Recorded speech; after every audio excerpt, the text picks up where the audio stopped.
하나님의 은혜와 평강이 함께하기를 기도드립니다. 오늘도 우리 주님이 주시는 은혜 가운데 거하고 그 은혜를 누리고 나누는 세상에서 가장 행복한 하루가 되기를 주님의 이름으로 기도합니다. 하나님께 쓰임받은 사람 여호수아에 대해서 두 번째 시간을 갖습니다.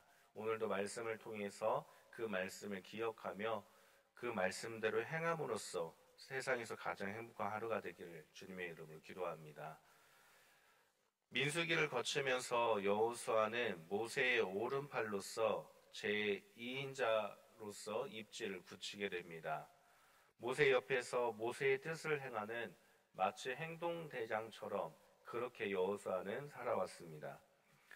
그리고 신명기에서 모세가 마지막 설교를 끝으로 이제 이스라엘 백성을 이끌 사람, 이스라엘 백성의 지도자는 공식적으로 여호수아가 되었습니다.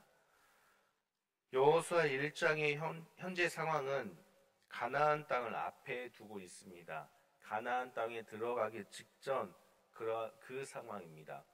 모세가 모압 땅까지는 점령을 하였고 이제 모압 이후에 가나안 땅에 들어가기 직전에 여호수아에게 지도권을 넘긴 그러한 상황 가운데 있습니다. 120만 명이 넘는 이스라엘 백성을 이끌어 가야 되는 그러한 상황 속에서 이제 모세는 없고 가나안 땅에 들어가는 것으로서 끝나는 것이 아니라 그 땅을 점령해야만 했던 것입니다. 더욱이 하나님은 가나안 땅의 모든 생물을 멸하라라고 말씀하셨기 때문에 단순한 점령이 아니라 그곳에 있는 모든 생명을 다 없애야 되는 막중한 전쟁을 앞에 둔 상황 가운데 있습니다. 여호수아의 입장에서는 두려웠으면서도 막연했을 것입니다. 지금까지 여호수아는 2인자로서 모세가 말씀하신 대로 모세를 수행하며 그렇게 살아왔습니다. 모세는 어떠한 사람이었습니까? 모세는 하나님께서 함께 하심으로 놀라운 기적을 일으켰던 사람입니다. 10가지 재앙을 일으키고 홍해를 가르고 불기둥과 구름기둥으로 이끄셨고 바위를 쳐서 물이 나오게 하며 전쟁할 때 손을 들면 이기고 손을 내리면 지는, 물론 하나님께서 하시는 일이지만 모세를 통해서 그러한 놀라운 기적들을 펼쳤던 사람입니다. 또한 여호수아는 이 모든 것을 옆에서 지켜보았지 여호수아 자신이 기적을 행한 적이 없었습니다. 이전에도 그렇고 이 이후에도 여호수아 자신이 모세처럼 직접 기적을 행한 적은 한 번도 없습니다. 모세는 놀라운 기적을 일으키며 이스라엘 백성들을 이끌었으나 이제 이스라엘 백성들을 이끌어야 할 여호수아는 모세처럼 단 한 번도 기적을 일으킨 적이 없는 사람이었던 것입니다. 그러니 여호수아의 입장에서는 모세와 비교하면서 얼마나 두렵고 얼마나 막연했겠습니까? 더욱이 가나안 땅에 들어가서 계속해서 전쟁을 해야 되고 단순한 전쟁이 아니라 모든 생명을 멸해야 되는 그러한 전쟁을 해야 되는데 여호수아는 아마도 두려웠을 것입니다. 이러한 여호수아에게 하나님께서는 말씀하십니다. 우리 1장 5절 말씀 같이 읽어보겠습니다. 1장 5절 함께 읽겠습니다. 내 평생에 너를 능히 대적할 자가 없으리니 내가 모세와 함께 있었던 것 같이 너와 함께 있을 것임이니라. 내가 너를 떠나지 아니하며 버리지 아니하리니. 아멘. 하나님은 여호수아에게 다른 그 어떠한 말보다도 모세와 함께 했던 것 같이 너와 함께하며 버리지 않겠다라고 약속해 주십니다. 모세에게 행한 놀라운 기적의 주체가 바로 하나님이었기 때문에 그러한 하나님이 너와 함께 하겠다라는 그 말 한마디만으로도 여호수아는 새 힘과 위로를 얻었을 것입니다. 하나님이 함께하기 때문에 이 세상에 두려울 것이 전혀 없으니 너는 두려워하지 말고 강하고 담대하라라고 하나님은 그렇게 말씀으로 약속해 주십니다. 그런데 하나님이 함께 하신다라는 것은 한 가지 전제가 있습니다. 우리 7절과 8절 말씀도 같이 읽겠습니다. 함께 읽겠습니다. 오직 강하고 극히 담대하여 나의 종 모세가 내게 명령한 그 율법을 다 지켜 행하고 우로나 좌로나 치우치지 말라. 그리하면 어디로 가든지 형통하리니 이 율법책을 내 입에서 떠나지 말게 하며 주야로 그것을 묵상하여 그 안에 기록된 대로 다 지켜 행하라. 그리하면 내 길이 평탄하게 될 것이며 내가 형통하리라. 아멘. 하나님이 함께하며 떠나지 않고 버리지 않는다라는 그 약속은 아무 때나 이루어지는 것이 아니라 율법을 다 지켜 행할 때, 율법책을 입에서 떠나지 않고 그것을 묵상하며 지켜 행할 때 이루어진다라고 말씀하신 것입니다. 하나님의 말씀을 묵상하고 지켜 행하는 것, 여호수아는 그것을 이루었습니다. 여호수아 3 자체는 하나님의 말씀을 묵상하고 하나님 뜻대로 그 말씀대로 살고자 몸부림치는 삶이었던 것입니다. 그래서 하나님께서 함께 하셨고, 하나님께서 함께 하셨기 때문에 가나안 땅을 점령하며 이스라엘 백성들을 이끌 수가 있었던 것입니다. 그 대표적인 예로 하나님께서 모세를 통해 제정한 유월절 말씀을 여호수아 때까지는 지켜 행하였으나 그 이후 사사시대에는 지키지 못하였고, 그 이후에 남북으로 분열된 왕국시대 때 요시야 왕이 유월절 제정의 말씀을 발견하면서 지켜 행하게 되었습니다.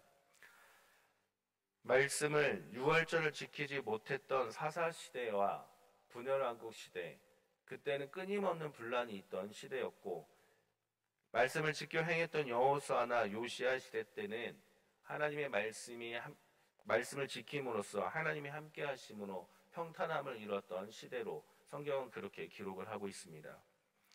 여호수아가 하나님께 쓰임받은 이유는 바로 이 때문입니다. 하나님 말씀을 지키고 율법을 묵상하며 주님을 의지하며 그 말씀대로 살아가는 모습, 그 때문에 하나님은 여호수아를 선택하였던 것이고 모세 다음으로 이스라엘 백성을 이끄는 지도자로 삼아 주셨던 것입니다. 그리고 여호수아를 통해서 가나안 땅을 점령하여서 그 땅에 하나님의 나라를 세우는 초석을 다지게 했던 것입니다.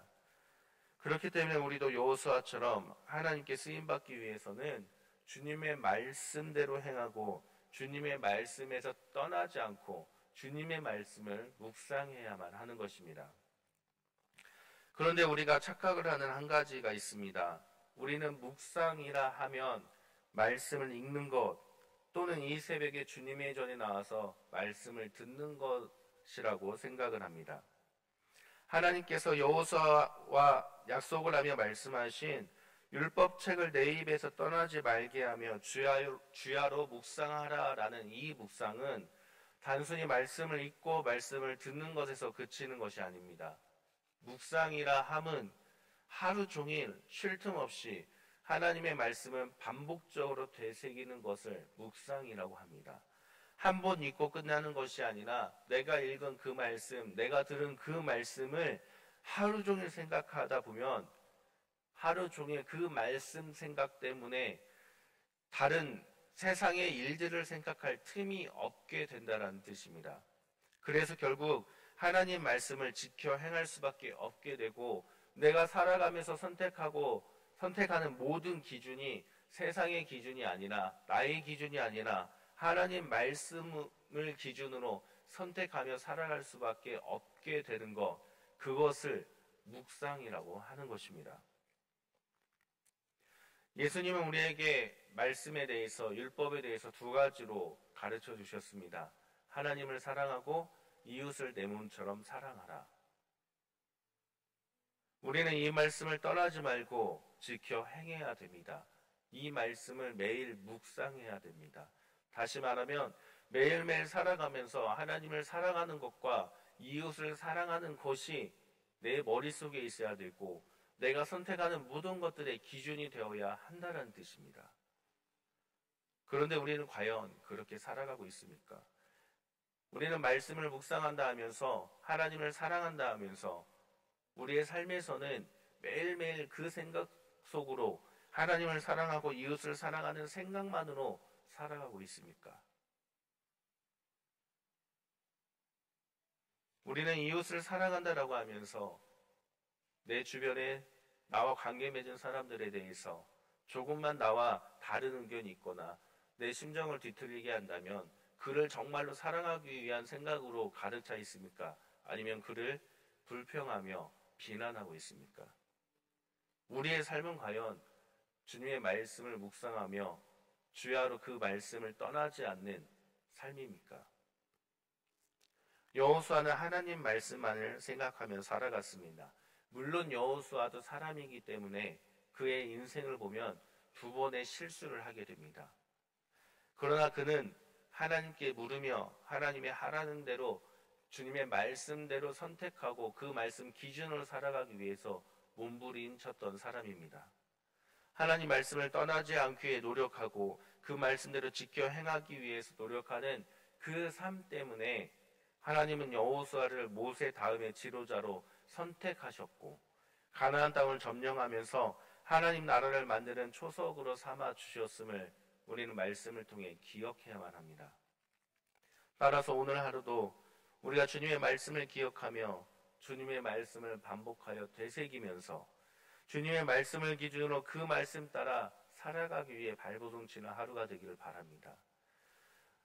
나의 생각과 나의 모든 것이, 오늘 하루의 모든 것이 하나님을 사랑하며 이웃을 사랑하는 것에 집중하며 다른 것들을 생각할 틈이 없도록 그렇게 여호수아처럼 살아가는 하루가 되기를 주님의 이름으로 축원합니다. 그러므로 인해서 하나님께 쓰임받아 우리가 행하는 모든 삶의 발걸음마다 하나님이 주시는 형통함이 함께하는 세상에서 가장 행복한 하루가 되기를 주님의 이름으로 축원합니다. 함께 기도하겠습니다. 하나님 감사합니다. 오늘도 주님의 말씀을 듣습니다. 하나님, 우리가 여호수아처럼 주님의 말씀을 듣는 것에서 그치는 것이 아니라 그 말씀을 온종일 되새기며 그 말씀 따라 행하는 우리들이 될 수 있도록 우리들의 발걸음을 이끌어 주옵소서. 그래야 우리를 통해서 주님의 나라를 이 땅에 이루어 가도록 주님께서 우리의 삶을 이끌어 주옵소서. 예수 그리스도의 이름으로 기도드립니다.